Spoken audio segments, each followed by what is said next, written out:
The prosecutor smiled, a fleeting smile as if this were just another day at work. The judge, barely looking up, focused on the file before him. The officers, some of whom had arrested Jabari Ellington, sat back, waiting. They were used to this moment, the sound of the gavel, sealing another sentence. But just as the sentence was about to be handed down, the unexpected happened. Jabari Ellington stood still, breathing slowly, his eyes fixed on the judge. He had never imagined that a weekend trip to Birmingham, Alabama, would end in handcuffs. What had seemed like a simple trip, picking up a visitor, attending a lecture at the University of Alabama on criminal justice reform, had turned into a nightmare. It was ironic to think about what was about to happen. It had all started after dinner. He had just left a small downtown diner where an older couple recognized him from a group discussion a few months ago. They had chatted for a while, talking about systemic issues, unfinished business. It was a conversation Jabari was familiar with. But what he wasn't familiar with was what happened next. As he crossed the street toward his rental car, flashing blue and red lights blocked his path. A patrol car sped up, tires screeching on the pavement. "Hands where I can see them."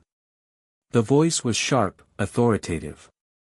Jabari barely had time to register what was happening before two officers, both white, leaped out of the car. Guns drawn. "Sir, what's going on?" His voice was calm, hands raised. He had taught his students how to deal with police. He had studied every angle of these situations. But theory and practice were two very different things. "Shut up. Get back. Hands on the car." A third officer stepped out of an older, heavier patrol car. A smirk spread across his experienced face, and Jabari's stomach tightened. He'd seen it before. The smugness, the coolness, the absolute control. He'd watched as one of the younger officers pulled out a small plastic bag. Inside was white powder. "Look," the older cop chuckled. "What do we have here?" Jabari's body stiffened. False evidence. He'd seen cases like this. Read the reports. Work to overturn wrongful convictions. And now, it was happening to him. "That's not mine," he said. Now, in the courtroom, all eyes were on him. A heavy silence fell. The prosecutor still smiled, the judge still didn't look up. The officers still waited. But Jabari didn't wait any longer. As the judge opened his mouth to read the verdict, he did the unexpected. He stepped forward, without hesitation, without fear. His voice rang out, no longer that of a defendant, but of a man standing up for his own justice. "You know it wasn't mine." The cop tilted his head, his eyes flashing with amusement.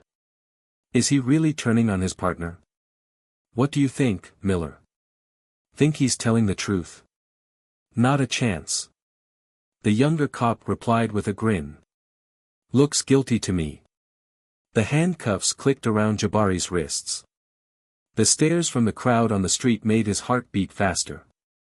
Some pulled out their phones, recording every second of what was happening before them, but the officers weren't worried. They'd done this before. They knew how to handle it. They knew the rules. "Let me record," a woman began, but the older cop cut her off. "Stand back, ma'am. Unless you want to join him." Jabari's mind raced. Anger welled in his chest, but he held it back. This was no time to lose his temper. He could fight back, not with his fists, but with his mind. Demand a fingerprint check. Review the body camera footage. Call a lawyer. But he knew how this game worked. The camera would be turned off. The evidence would disappear. The charges would stick to him like a foregone conclusion. So he kept quiet. In the patrol car, the older cop sat in the front seat, whistling. "Son, you got a family?" Jabari looked out the window, trying to steady his breathing. But the cop kept going. "It's funny. All the boys have the same story. I didn't do it. I was just minding my own business. Tired lines we could read in our sleep. Miller laughed, folding his arms in amusement. Maybe we should start betting on which one we'll hear next. Jabari clenched his fists. He wanted to scream, to tell them who he was. He wanted to see the look on their faces when they realized. But not yet. They thought they had won. They had no idea what was coming. The Jefferson County Courthouse was packed that morning. Reporters, lawyers, law students sat in the back just to watch. Not an unusual case, but trials like this always drew crowds. A black man charged with drug possession. A quick trial. A predictable outcome. Jabari sat at the defense table. His palms were clammy, but his face was calm. This was the moment they hadn't expected. He closed his eyes, took a deep breath. Calm down. Because the storm was coming. Jabari's hand rested lightly on the cold table, his fingers lightly tracing the wood as if searching for support. The smoothness beneath his fingertips seemed to be the only thing in the courtroom that didn't go against him.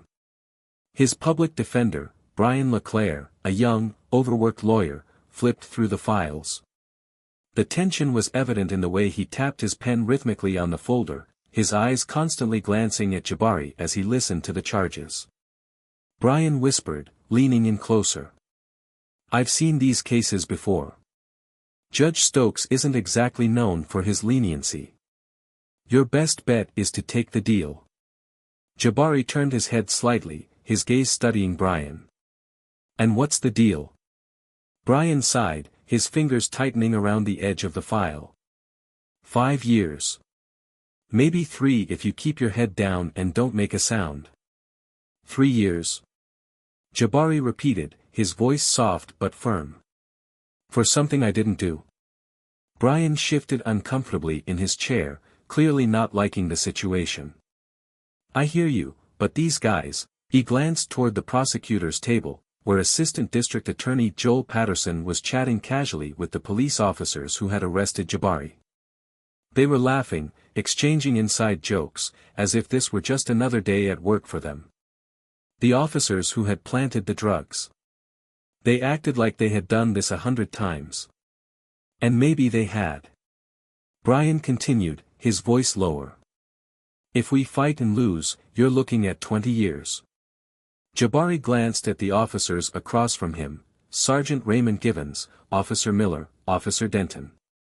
None of them seemed worried. In fact, Givens even caught Jabari's eye and smiled, shaking his head slightly, a silent message, don't try. Jabari took a deep breath, his fingers on the table clenching and unclenching. Let's go to court. Brian stopped tapping his pen. He stared at Jabari, as if trying to gauge the determination in his eyes. Are you sure? Jabari didn't blink. I'm sure. Brian hesitated for a moment, then nodded slightly. Okay. At that moment, a voice rang out. Everyone stand. The venerable Judge Howard Stokes entered the courtroom, a man in his 60s with a reputation for passing swift sentences. He sat down, adjusting his glasses as he glanced over the case file. Let's make it quick, he muttered. Across the room, Patterson stood, buttoning his jacket. Sir, the state is ready to proceed. We have clear and overwhelming evidence. Jabari looked at Patterson, then back at Brian. He clasped his hands lightly on the table, the cold wood still there, but now it felt harder than ever. He was ready to fight. Jabari hung up. He knew how this speech went. A routine performance. A play that had been played out in countless courtrooms, in countless states, against men who had never had a chance. But this time, the feeling inside him was no longer resignation.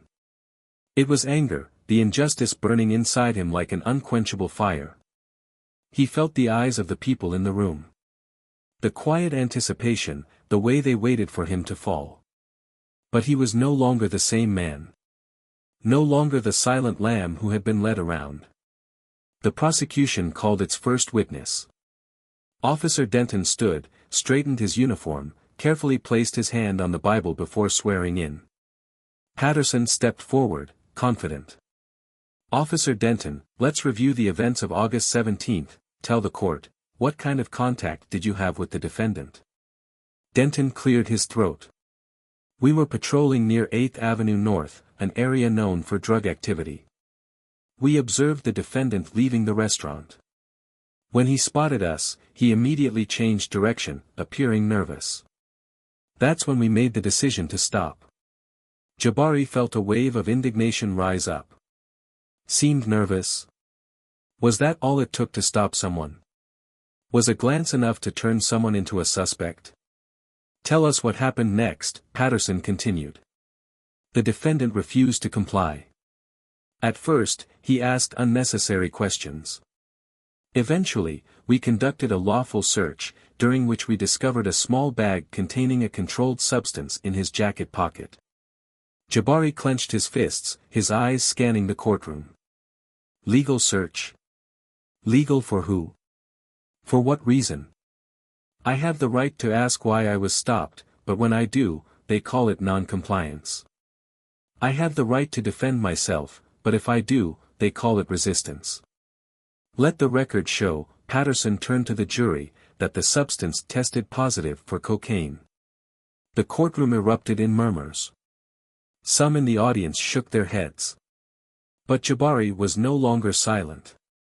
"So he just found it in my coat pocket? No one asked how it got there. No one asked why the only people being searched were people who looked like me?" His defense attorney, Brian, remained silent. No objections. No counter-questions. Jabari had thought he could trust the system, but now he knew he was on his own.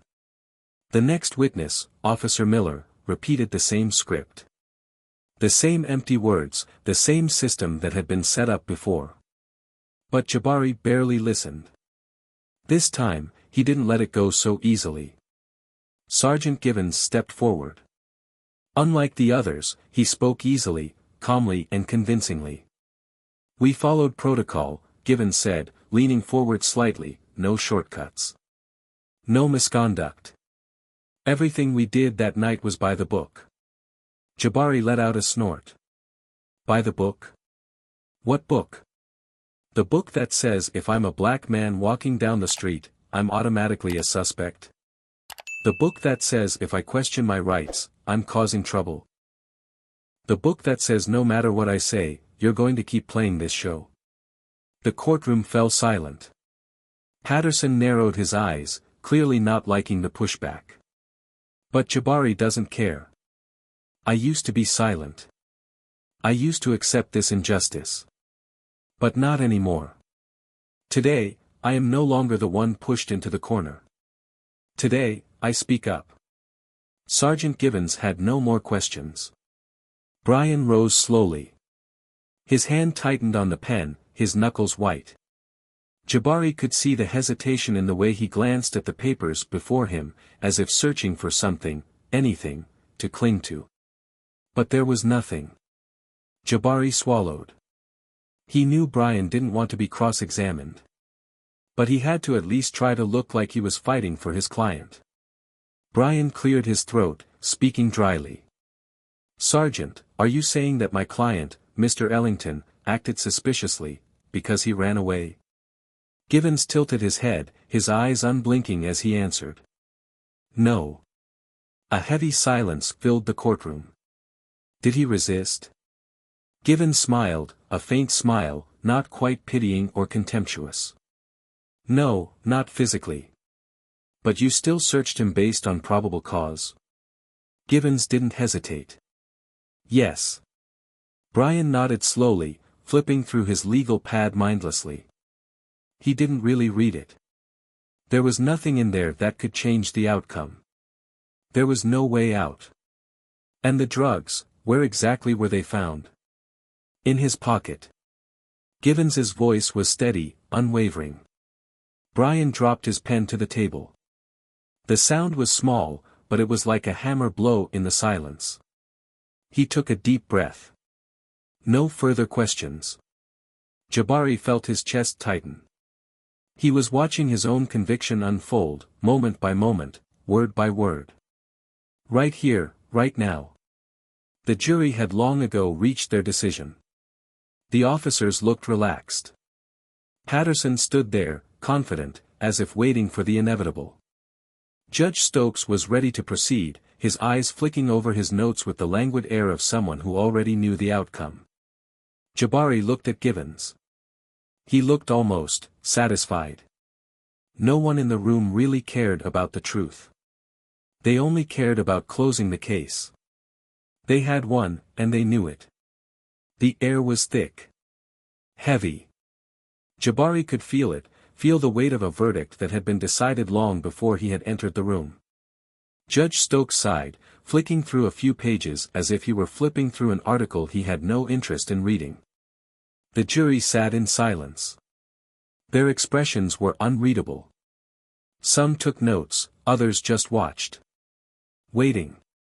This moment, it would come. Patterson straightened his coat, stood, and strode toward the jury box. The final moment had come.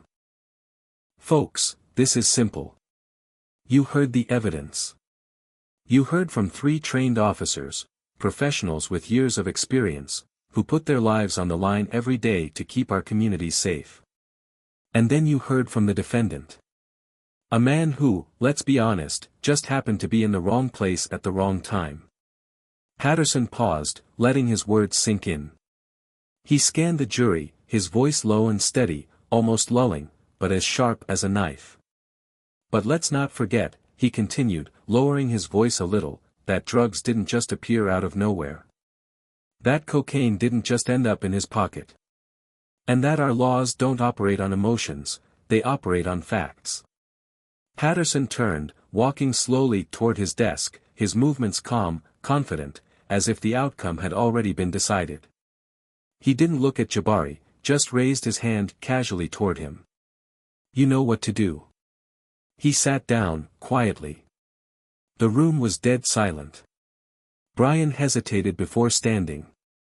He tugged at his tie, swallowed, then shuffled toward the jury with all the energy of a man who had given up.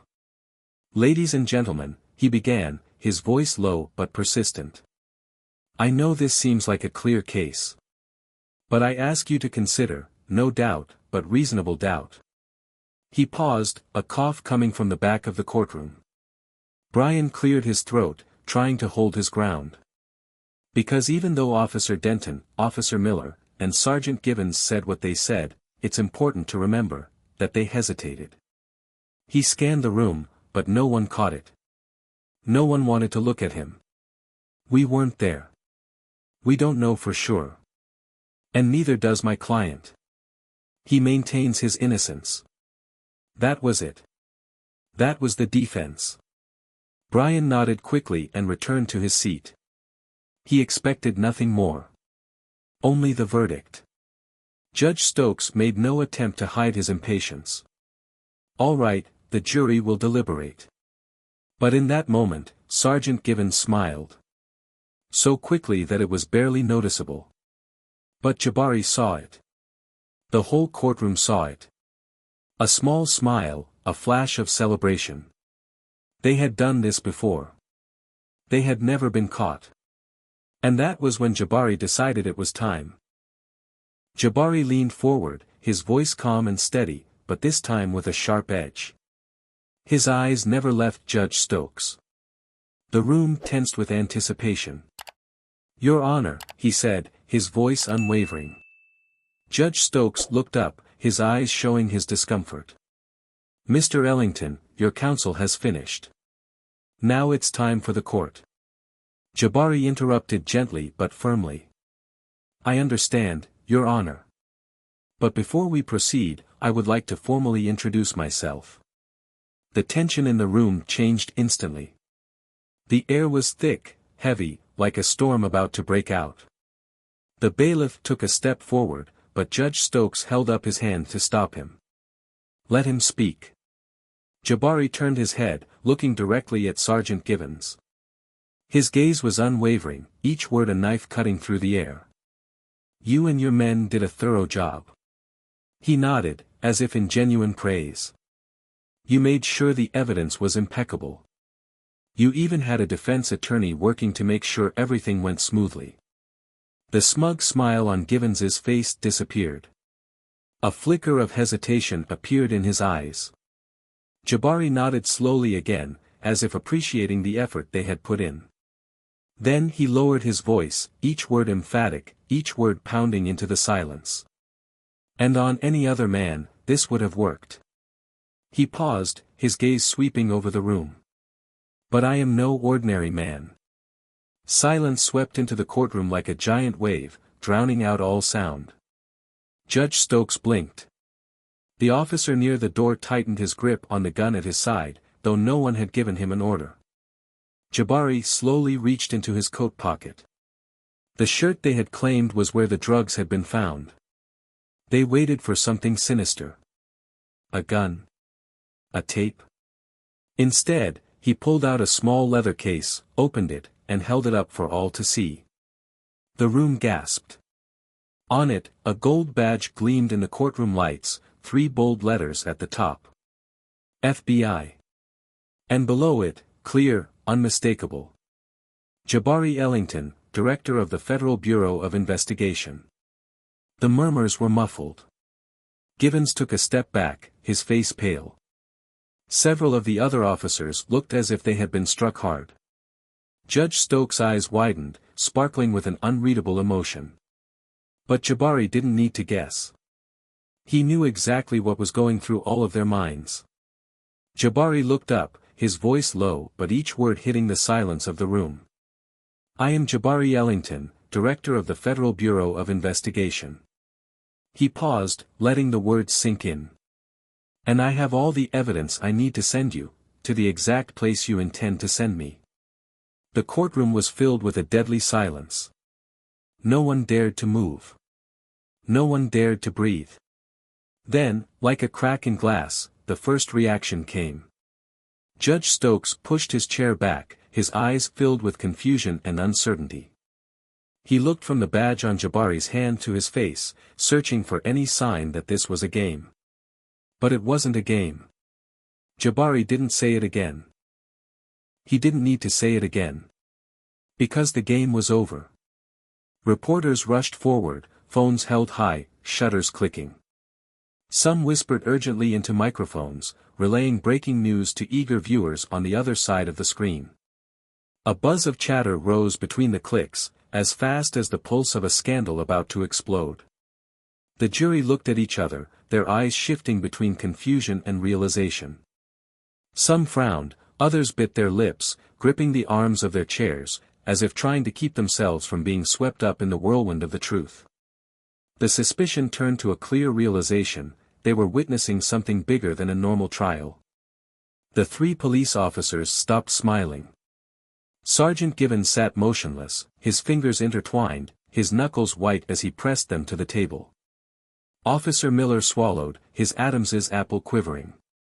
Denton, who had been so confident on the witness stand, now looked as if he were about to vomit all the lies he had swallowed over the years. Jabari turned his cold gaze to the prosecutor's table. Mr. Patterson, he said, his voice still as calm as ever. Would you like to clarify? How is your office handling cases based on fabricated evidence? Or should I continue? The assistant district attorney blinked repeatedly, his lips parted but unable to form words.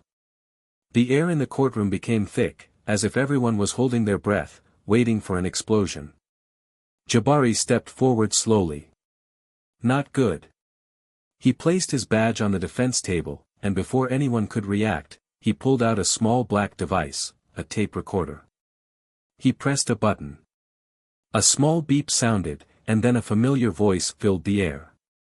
It's funny how they all have the same story. Givens's voice rang out clear as day. Everyone froze. Jabari kept his eyes on the sergeant, watching the changes in his face as the color drained from his skin. We can recite it in our sleep, the voice on the recording continued. Then a laugh rang out, clear, smug, echoing from the back of a police car. When the recording ended, the courtroom exploded with gasps and uncontrollable whispers.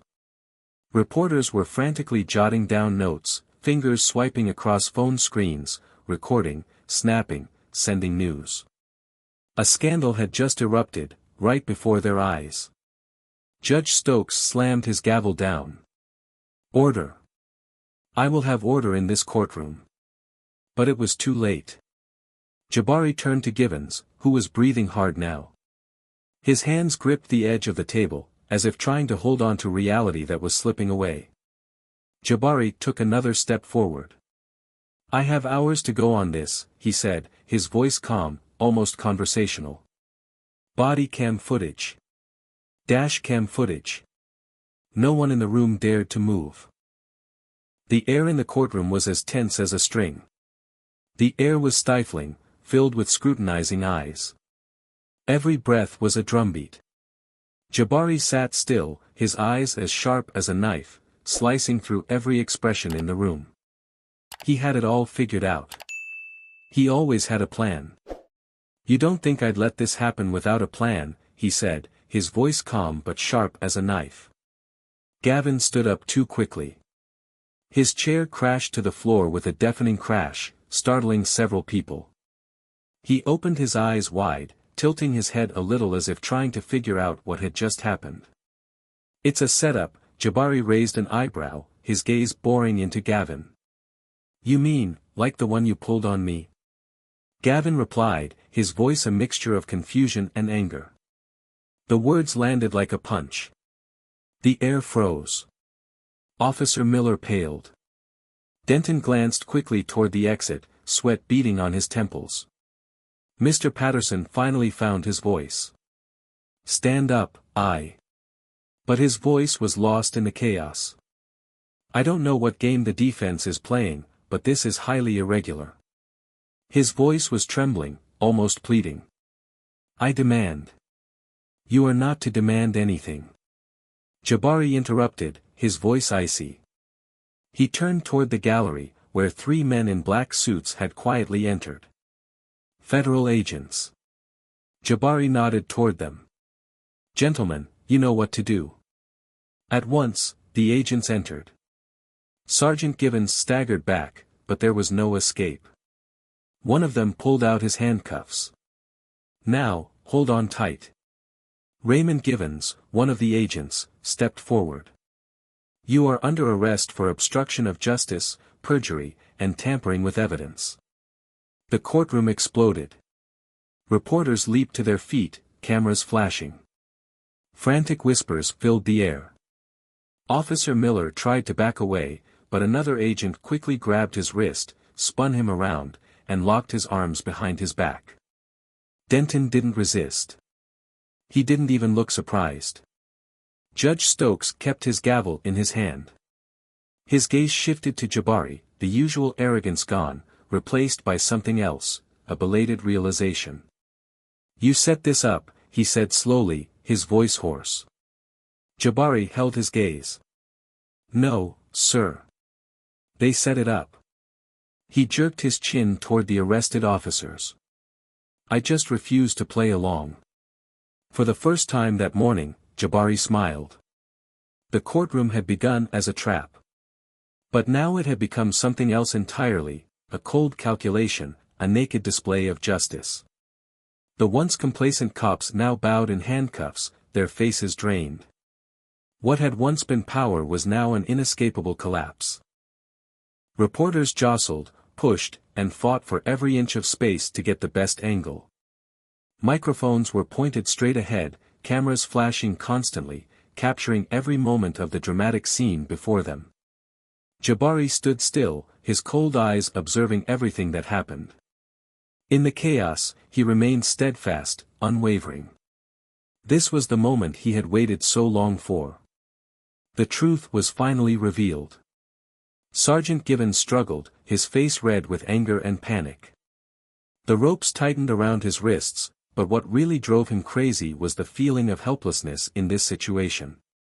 You don't know what you're doing, he roared, his eyes flashing. This is a mistake. I want my lawyer. The federal agent restraining him shrugged, his voice calm but no less sharp. You will have your lawyer in federal court. Officer Miller, standing nearby, tried to speak. But his voice was shaky, broken, as if he didn't believe what he was about to say. That wasn't my idea. I just wanted to keep it." The words trailed off as the agents dragged him away. Miller's head was bowed, his shoulders slumped. There was no going back. Denton, unlike the other two, was completely silent. He just nodded, not resisting. He knew it was over. No amount of excuses could change that. A ripple of shock spread through the courtroom. Not just shock, but a new realization. The jurors, who had been ready to convict Jabari a few minutes ago, now saw him differently. More clearly. They began to understand. Judge Stokes slammed his gavel down. But this time, the noise did not quell the commotion in the room. "Enough," he shouted, his voice hoarse. "This is still my courtroom." Jabari turned, looking straight at him. His eyes were steady, not afraid. "Not anymore."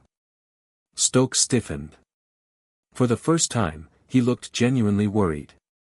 In Jabari's eyes, he was no longer the one in control. Jabari bent down, picked up his FBI badge from the table, brushed it off, and tucked it into his pocket. "Sir," he said, his voice calm but heavy. "I advise you to remain seated. This investigation goes beyond the 3 officers in custody. We have enough material to review dozens of cases in this courthouse." The air in the room seemed to drain. Some gasped, others leaned forward, holding their breaths in anticipation. Jabari turned his gaze to Patterson, who was pale, sweat beading on his forehead. He tried to shuffle the papers, pretending to be busy, but everyone could see his hands shaking. "Lawyers, judges, officers, you've all been doing this together for years." Jabari's voice was low, but each word was like a knife cutting into the truth. Stokes flushed. He opened his mouth to say something, but no words came out. Jabari took a step forward, his voice sharper than ever. "You've signed hundreds of judgments like mine. Verdicts stamped unconsciously, without a second thought. How many innocent people have you convicted?" All eyes were on Stokes. There was no more authority, no more voice of authority. He was just a man whose lies were being exposed layer by layer. Patterson continued to shuffle the papers, but now, no one paid any attention to him. Because Jabari had no intention of stopping.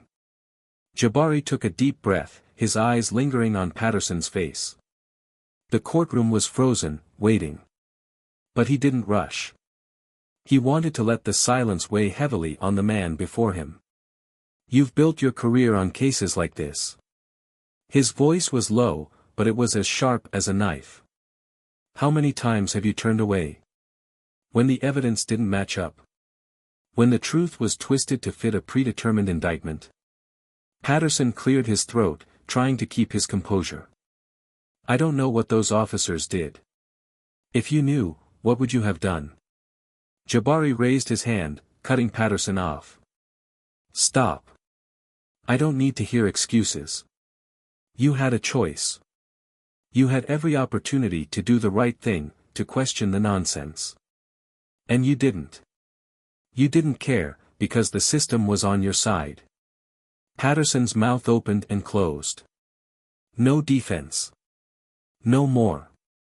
A federal agent stood up, leaned forward.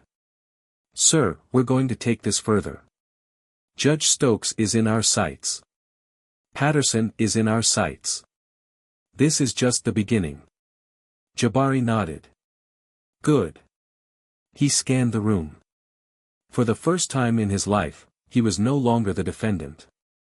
For the first time, he was seen for what he was, a man fighting for the truth. The jury bowed their heads, ashamed that they had almost convicted an innocent man. How many times had they done that?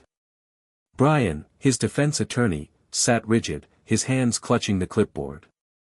He had never asked Jabari who he really was. He had never fought for him. "Do you want advice?" Jabari asked, his voice calm but sharp. Brian hesitated, but Jabari's unwavering gaze made it impossible to look away. Get a new job. Brian swallowed. He knew Jabari was right. The officers were escorted out, heads bowed. Reporters followed, cameras capturing every moment of the scandal unfolding before the public. On the bench, Stokes clenched his jaw, but he couldn't say anything. Patterson slowly sank into his chair, realizing that his career was probably over right there. Jabari took a deep breath. This fight was over, but not just because of him. This wasn't just about him. This was about everyone who had ever stood in his shoes. Innocent lives crushed by people like Gibbons, Miller, Denton, by judges like Stokes, prosecutors like Patterson. Jabari picked up his briefcase and headed for the exit. The whispers still follow him, but he doesn't look back. Because this is not the end. This is just the beginning. Justice is more than what is written on paper. What matters is who carries it out. Too many innocent people have been victims of a system designed to crush them.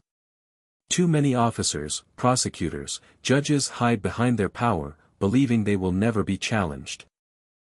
But no one is invulnerable. The fight for justice does not end in the courtroom. It continues in every vote, every protest, every voice calling for transparency and fairness. So ask yourself, how many Jabari Ellingtons have there been? How many never had a chance to fight? How many have been crushed in silence? The system will only change when people stop being afraid and confront it.